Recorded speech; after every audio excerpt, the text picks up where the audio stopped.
Boa tarde a todos. Agradeço aos mentores e aos dirigentes da Associação Espírita Lauro Machado pela confiança e por mais esta oportunidade de poder reler e estudar os ensinamentos da doutrina espírita. Estamos no capítulo 3 do Evangelho segundo o Espiritismo, cujo título é Há muitas moradas na casa de meu Pai. E o tema de hoje é Mundos Regeneradores.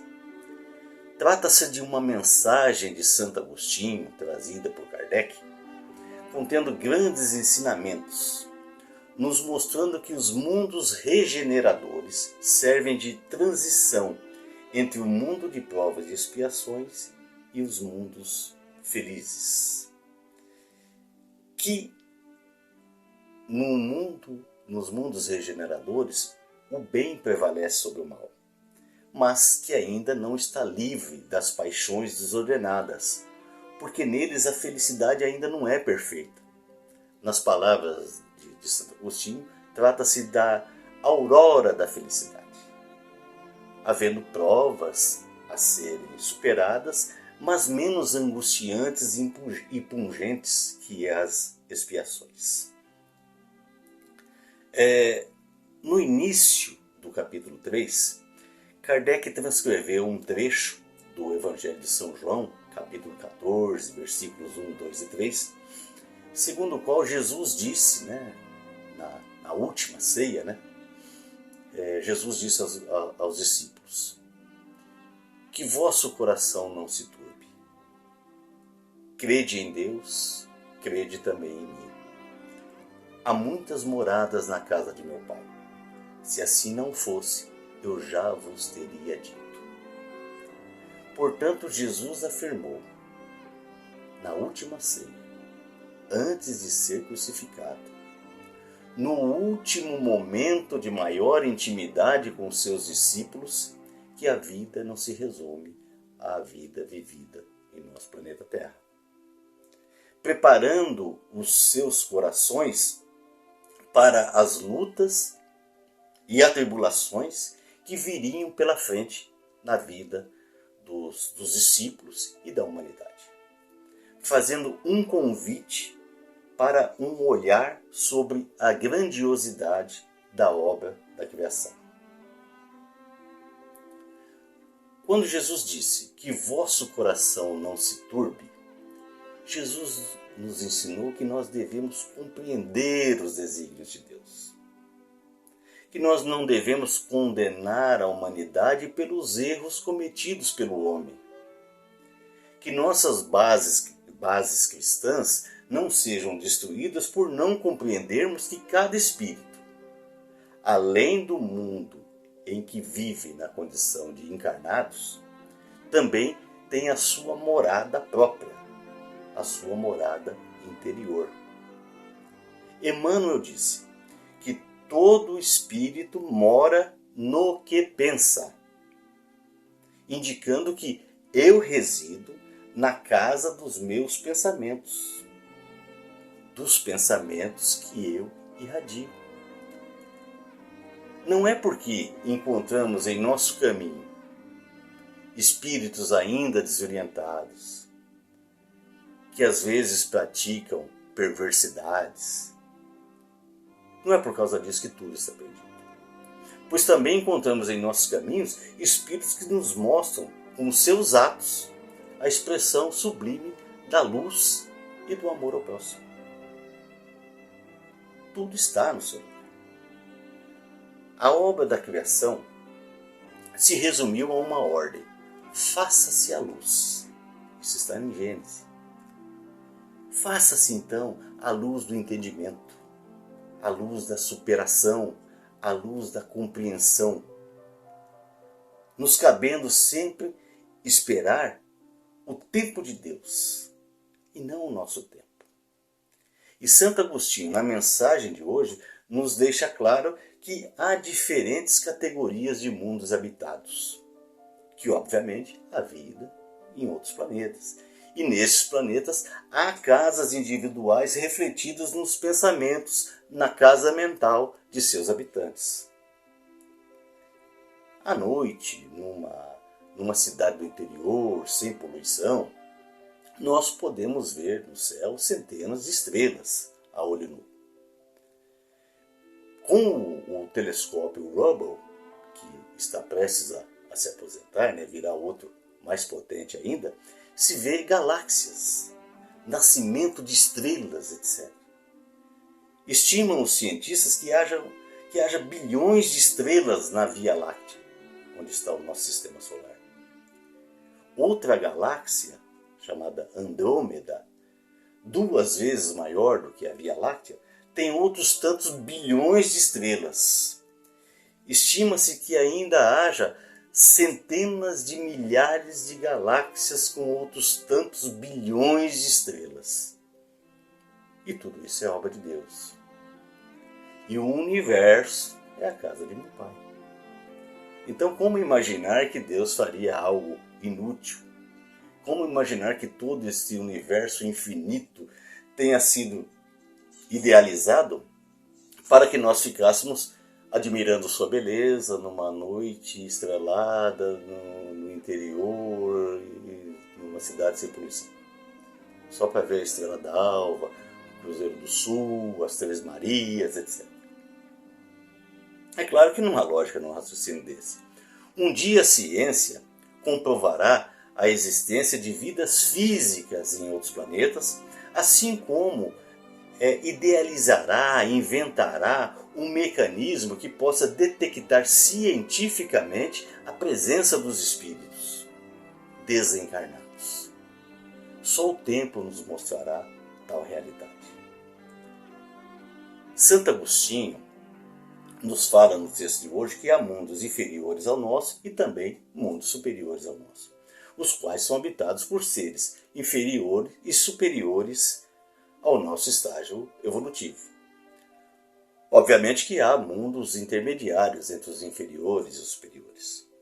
Os mundos primitivos são aqueles destinados às primeiras encarnações da alma humana. Os mundos de provas e expiações são destinados àqueles espíritos que já deixaram o estado primitivo, o estado selvagem. Mas no mundo de provas e expiações, o mal ainda predomina. Ainda há o império das paixões, especialmente do orgulho, do egoísmo e do desejo exacerbado. Nos mundos de regeneração, o mal ainda não desapareceu completamente, mas há mais bem do que mal. Há mais fraternidade e mais amor entre os seus habitantes. Nos mundos felizes, o bem se sobrepõe ao mal e o amor impera. Nos mundos celestes ou divinos, esses são habitados por espíritos depurados, por espíritos puros, onde reina somente o bem e não há mais necessidade de reencarnar. Os mundos também evoluem à medida que seus habitantes evoluem. Um espírito não está indefinidamente ligado a um determinado mundo, a um determinado planeta. Se um espírito não progrediu, foi porque não se esforçou, já que a todos são dados as oportunidades reencarnatórias, as mesmas oportunidades reencarnatórias, e os meios para alcançarem o progresso. Se um espírito não se aperfeiçoou, mas o mundo progrediu na escala, ele terá que arrumar um outro mundo para habitar, onde vivam espíritos do mesmo grau que o seu. Então ele será convidado a se retirar. Se um espírito se aperfeiçoou mais do que o mundo em que sempre viveu, habitará um outro mundo mais evoluído, com espíritos do mesmo grau que ele alcançou. É uma recompensa pelo progresso alcançado. É a aplicação da lei da causa e efeito. Essa é a lógica, só que nada é automático, nada é de um dia para o outro. A natureza não dá saltos. Fomos criados simples e ignorantes, simples nos valores, sem qualquer tipo de privilégio, e ignorantes no conhecimento. O espírito não surge, então, moralmente puro, mas ingênuo, com as mesmas possibilidades de progresso. pelos conhecimentos adquiridos e pelo livre-arbítrio, vai se tomando decisões. Decisões certas, decisões erradas. E esse é o mecanismo da evolução. Valendo a cada passo, a cada decisão, a cada ato, a lei da causa e efeito. O desenvolvimento intelectual vem para que a gente tome consciência das nossas ações. E a partir daí, a responsabilidade pelos nossos atos. Os valores morais vão sendo adquiridos com o tempo, mas primeiro vem a intelectualidade. Não é porque uma pessoa, nesta encarnação, seja analfabeta, que o espírito não tenha conhecimentos ou que esse espírito não seja tão evoluído, ou mais evoluído até. O espírito de uma benzedeira no sertão do Piauí pode ter muito mais conhecimento, pode ser muito mais evoluído do que o espírito de um cientista que trabalha na NASA, por exemplo. Ao se reencarnar, as oportunidades são dadas de acordo com a necessidade do espírito e as suas possibilidades de entender as lições. Não adianta dar lição e a pessoa não ter capacidade de alcançar, de entender aquelas lições. O conhecimento, então, implica em responsabilidades. O homem vem se adestrando com o tempo, né? É como o cãozinho, ele cumpre determinada tarefa, ganha uma ração extra. Nós seremos recompensados ou não pela lei da causa e efeito. Antes de reencarnar, nós escolhemos o modo de viver e não como viver. Como viver vai depender do nosso livre-arbítrio, das nossas escolhas, porque há uma programação reencarnatória. Do contrário, seria o mesmo que admitir que nós caímos aqui de paraquedas ao reencarnar. A programação reencarnatória existe porque em tudo tem que haver uma lógica. Quando encarnados, dentro da programação, né, nós podemos seguir ou não o que foi programado. Há uma programação para os desafios a que seremos submetidos. E poderemos sucumbir ou não, agravar ou não a nossa situação, ou mesmo não realizar nada. Tudo porque nós temos livre-arbítrio. Mas não há uma matemática exata sobre o livre-arbítrio. Nós espíritas, nós já temos certeza sobre a existência de Deus, da comunicação entre o mundo físico e o mundo espiritual, da reencarnação e da pluralidade das existências. Ou seja, nós tivemos, temos e teremos várias vidas. Tivemos, temos e teremos novas vidas. E vários tipos de vida. Se a vida fosse uma só, se tivéssemos somente uma chance para acertar, seria o mesmo que dizer que Deus é injusto. Porque hoje nós vemos que muitas pessoas sofrem, pessoas inocentes. Muitos passam fome na África. Nós vemos essas guerras, os efeitos devastadores, onde inocentes que não tem nada a ver com essas questões políticas, ideológicas, etc., estão morrendo. E por outro lado, a gente vê requinte e luxuosidade na vida de várias celebridades e até de várias pessoas desonestas também. Então, mas por outro lado, como seria possível, somente numa vida, aprender tudo, se tornar um mestre, desenvolver plenamente a capacidade intelectual, bem como desenvolver todas as virtudes? O planeta Terra é um mundo de provas e expiações e está passando por um processo progressivo para se tornar um mundo de regeneração. Nós estamos nessa fase de transição. Os espíritos superiores, sob a coordenação de Jesus, o governador do nosso planeta, participaram da formulação do aspecto físico do nosso planeta. Como se eles fossem, assim, grandes arquitetos. Nosso planeta evoluiu saiu da condição de mundo primitivo para o mundo de provas e expiações. E aqueles espíritos que para cá vieram carregaram consigo o seu patrimônio moral, o seu aprendizado intelectual e moral e toda a gama de experiências vividas. Esse patrimônio conquistado, embora encoberto pelo véu do esquecimento, permanece guardado na memória do espírito, podendo ser refletido em outra reencarnação pelo espírito. Ou seja, essa bagagem permanece em estado latente, adormecida, mas que pode vir a ser revigorada. Esse patrimônio moral e intelectual foi conquistado pelas experiências vividas, pois nós surgimos simples e ignorantes. Não foi distribuído nem doado por Deus. Deus permite as conquistas, mas não sai distribuindo conquistas. Toma um pouquinho mais de inteligência para você aqui, um pouquinho mais de paciência e tolerância para você lá, um pouco mais de conhecimento de física aqui, de música, de astrologia. Não, não é assim. São conquistas. Conquistas nossas individuais. Então veio Jesus e deu início ao processo de regeneração do nosso planeta. Mas deixou claro que a regeneração do planeta deve ser obra dos próprios espíritos que aqui vivem. Não é obra exterior, não vem de fora. De fora vem somente a sustentação, o apoio espiritual. Nós é que temos que nos reformar, nos regenerar para que o mundo se regenere. Como o reino de Deus é obra divina dentro do coração dos homens, a transformação do mundo começou com a nossa própria transformação. Um por um, passo a passo, um coração de cada vez. Processo lento e progressivo. E assim será para que o nosso planeta se transforme num mundo de regeneração. Pela lei do progresso, nós evoluímos individualmente.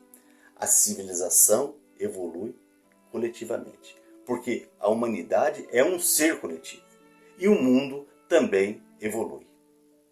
Portanto, não adianta somente dar um basta, por exemplo, ao político corrupto.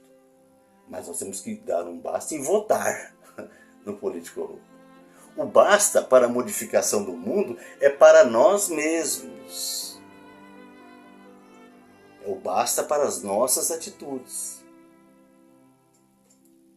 É da lei divina ou natural que depois da infância vem a juventude e depois a fase adulta. Mas eu, enquanto adulto, não posso continuar sendo o mesmo irresponsável que fui na infância e na juventude. Tenho que aprimorar meus sentimentos e minhas decisões. Presenciamos acontecimentos inesperados que nos surpreendem. Guerras, resgates coletivos, crises econômicas, nos convidando, nos incitando à reflexão. É a ação de uma mão poderosa e invisível alavancando, estimulando o crescimento espiritual. Tudo se renova pela lei do progresso. Mas nós devemos permitir que as luzes brilhem. Deus não quis que nós fôssemos herdeiros de um paraíso pronto, de um paraíso acabado. Nem quis que nos criar perfeitos. Nós poderíamos ter sido criados como anjos. Mas se assim fosse, nós não saberíamos o que é a luta, o sacrifício do dia a dia, nem o prazer de solucionar problemas, de conquistar o amor da esposa, do esposo, o amor do próximo, do colega, etc. Não teria o processo de aprendizado. Estejamos certos de que o nosso progresso, o progresso da humanidade e o progresso do nosso planeta passam necessariamente pelo desenvolvimento da capacidade de amar. Amar a nós e amar ao próximo. Qualquer demonstração de amor, qualquer que seja, ela será multiplicada pela misericórdia de Deus. André Luiz atendeu gratuitamente a somente uma pessoa durante sua vida terrena. E foi a prece desse único espírito, desse único paciente, que sensibilizou e provocou a intercessão dos espíritos superiores para resgatá-lo do umbral. Deus não castiga. Deus não se vale da violência. Deus usa o tempo. A cobrança, o castigo, virá pelo tempo que sofreremos para nos transformarmos. Não é castigo direto.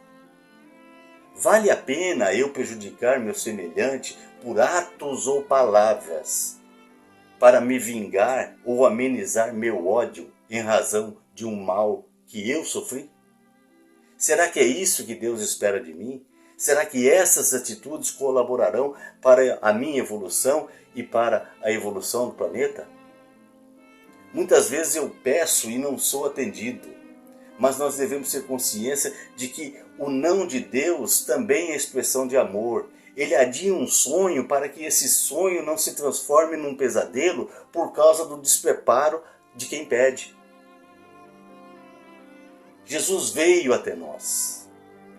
Cabe a nós agora irmos até Ele, aceitando de coração aberto o convite feito por Ele há mais de 2000 anos e começarmos a construir o céu dentro de nós, para que nós possamos ser a habitação, a casa, a morada de Deus.